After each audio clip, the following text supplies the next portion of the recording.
Shalom. Probably the most famous or infamous non-kosher item is the pig. In Yiddish, if you wanted to call something completely non-kosher, you would say it is chazatreif, as non-kosher as a pig. On the list of the kosher and non-kosher animals in this week's Parasha, the pig is mentioned as having cloven hoofs, but not chewing the cud. Both signs are needed for an animal to be kosher. The camel does it the other way round. It chews the cud, but doesn't have a cloven hoof. It is just as non-kosher as the pig. Why does Porky get such a bad press? Moses Maimonides suggests that this is because both the pig and its food are very dirty. In his time, filthy living conditions were associated with the breeding and eating of pigs. The pig is seen in Jewish teaching as a symbol of hypocrisy. Rashi explains that the pig crouches with its legs forward, displaying its split hooves as if to say, "See, I am a kosher animal." In contrast to the English language, where a pig is associated with greed and slovenliness, piggish, or obstinacy, pig-headed, the Talmud associates the pig with misrepresentation. The pig is the only animal having an external sign in common with the kosher animals. Picture a pig.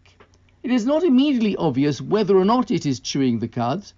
The split hooves of the pig, exactly like the split hooves of a cow or sheep, represent the notion of pretending to be what you are not.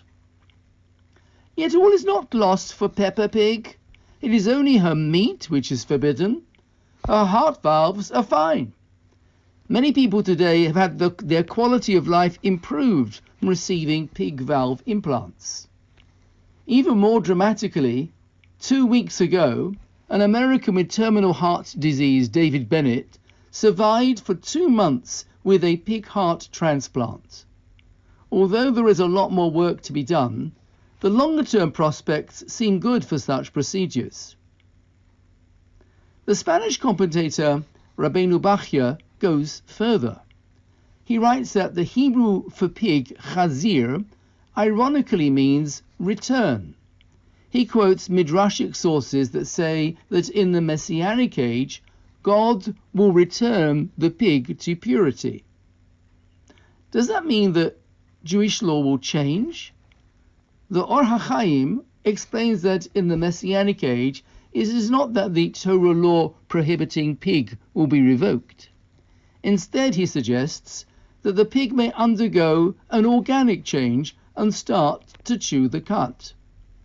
Such a scenario is possible to envisage even today, using the techniques of genetic engineering.